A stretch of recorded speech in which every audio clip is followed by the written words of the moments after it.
Your first actual mission in XCOM 2 is pretty important, because while the mission type is random, the reward is always an engineer. You can't excavate rooms on the Avenger without an engineer, so if you fail the mission then you'll be stuck with only one room until you randomly find another one. This can take quite a while, so I'd be tempted to just restart if you can't complete the objective. Ignoring that, the actual mission itself can be quite tough. While you do have access to squaddies now, you may not have some of the classes you need available, such as a specialist for hacking objectives or a grenadier for general combat. On this mission, we've got the recover item type which involves hacking and therefore is much easier if you have a specialist.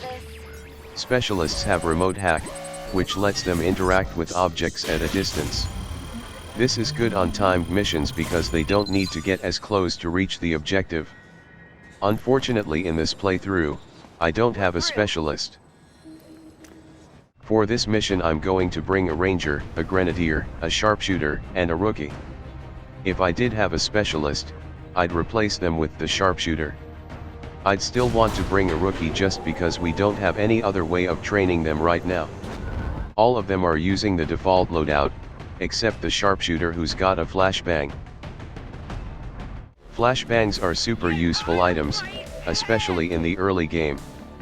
They have a huge blast radius, they apply the disoriented status effect, and most importantly they break psi abilities. So you can use it on sectoids to break both psi reanimate and mind control. It's just a great backup plan before you start getting mimic beacons. I put it on my sharpshooter because they're usually towards the back of my squad and they're not always in a position to contribute to fights. I'd say they also benefit the least from frag grenades for these same reasons. For early missions in XCOM 2, there's usually about 3 pods with 2 to 3 aliens each. In the first mission, there'll be officers, troopers, and sectoids, though if you get a reinforcement drop there could be higher level aliens. As everyone who's played XCOM 2 knows, the time limit is incredibly tight. So our goal after dropping is to sprint towards the objective and find and eliminate our first pod as quickly as possible. If I had a scout, such as a Reaper or Phantom Ranger, I would usually use them to move first. If I don't, or they've been revealed, I like to fall back on my weaker classes such as specialists or rookies. That way if you find an enemy pod, the only one who has lost in action is the least valuable class. I'm all over it. During the concealment phase, you generally want to be careful of blind areas where pods could be, and civilians on corners and under ledges. If you get revealed early in a mission, it can make it really hard to reach the objective on time. It's often better to have most of your squad traveling across large flat areas, that way you can see threats coming from as far as possible. Orders confirmed, moving out. Enemy patrol on the move. The first pod is an officer and a trooper. I want to get my sharpshooter into a high position where he can see them, so he can take the first shot. I usually use my sharpshooters first in most fights, because if they move they have to use their pistol. I'm on the move.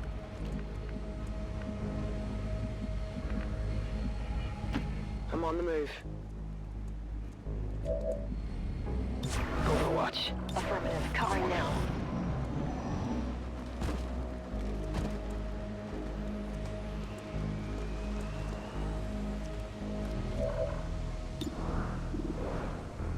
As I said in my Gatecrasher video, I'm prioritizing the officer here because I find him to be the bigger threat.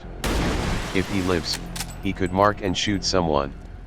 If the trooper lives, then there's a decent chance he might miss.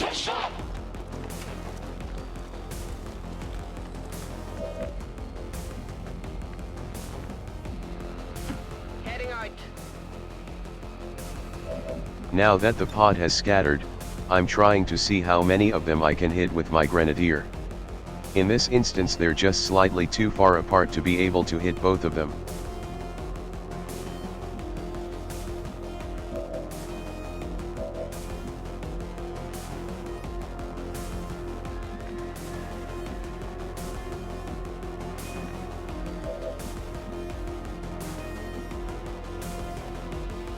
My idea here is to finish off the officer with my ranger, then use my rookie's grenade to expose the trooper for my grenadier, to save using the launcher. However, grenadier's accuracy is quite low and the rookie is already in a high position, so I opt to use the launcher anyway to guarantee the kill. Catch!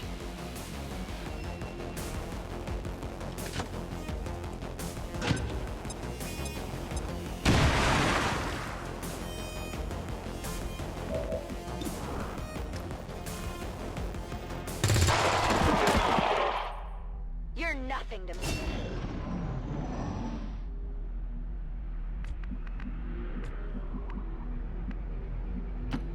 Alright, I'll go. Yeah, that was a sectoid you just saw. Sometimes the game shows enemies even when they're out of sight. It's just a quirk of the game that I try not to abuse too heavily. While sharpshooters do have squad sight, in XCOM 2 there are increasing range penalties the further you get from a target. I'm on it. So especially in the early game, I like to keep my sharpshooters relatively close to the rest of my squad. I hope it's worth it. The next pod is a sectoid and a trooper. Sectoids are probably one of the lowest enemies on my priority list. Unless you give them an easy flank, they will always use a psi ability as their first action. This is either Mind Spin or Psi Reanimate, and both of these can be broken using a flashbang. Once again, we're starting this fight by trying to hit as many enemies as possible with our grenadier, and this time we can actually hit both of them.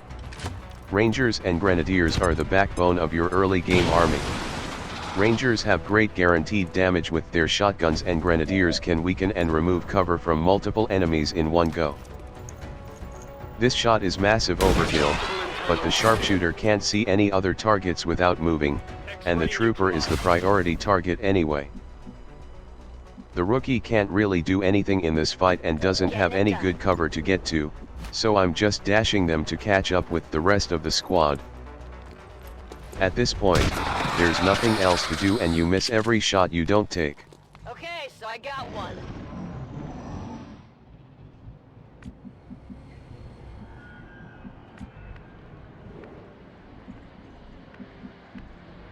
It's coming down to the wire now.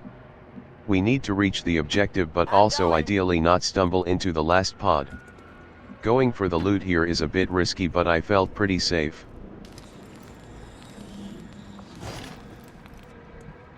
Eyes on the target to haul freight. Menace 1-5, this is Avenger. We have positive confirmation of the target package. Move to acquire.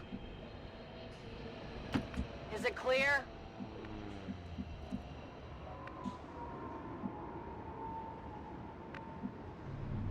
On your order. When you're not in concealment and there are no active aliens, it's relatively safe to leave units out of cover when they're behind someone who is. Aliens only take shots when they spot concealed units. The exception to this is Advent mechs, which will go on Overwatch when activated, but they don't start showing up until later missions. Better be something there. Don't we have a tool for this?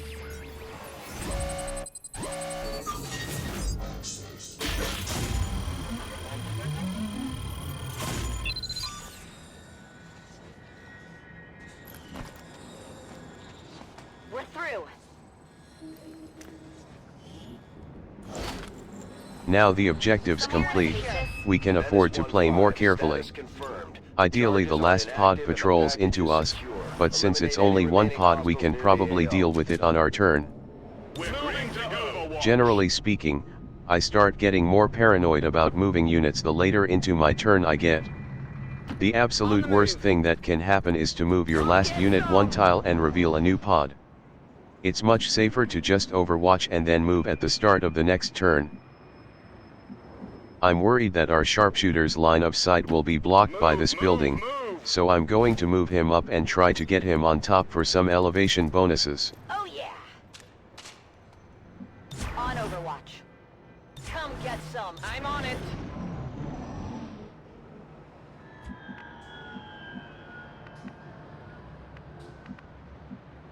Will do.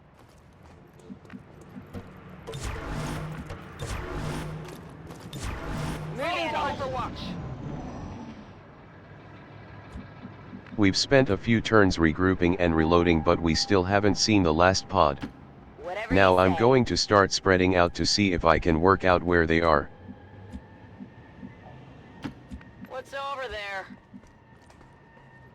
Heading out. Coming in. Overwatch!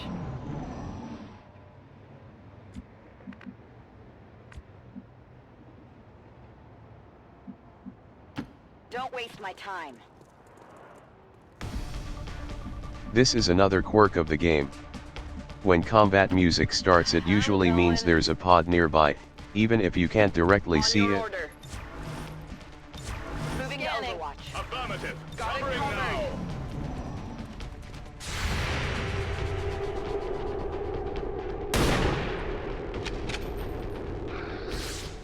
Hazmat troops here.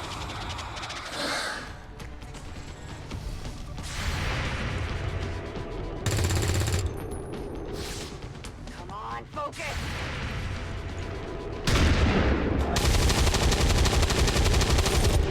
I'll get him next time. X-ray. We got another neutralized. sectoid and a trooper, but our Overwatch managed to kill the trooper on activation. We're basically done at this point. Even this grenade isn't really Fire in the necessary. hole! I'm just trying to feed XP to my sharpshooter. Sharpshooters really struggle in the early game, so I'm always trying to prioritize kills with them.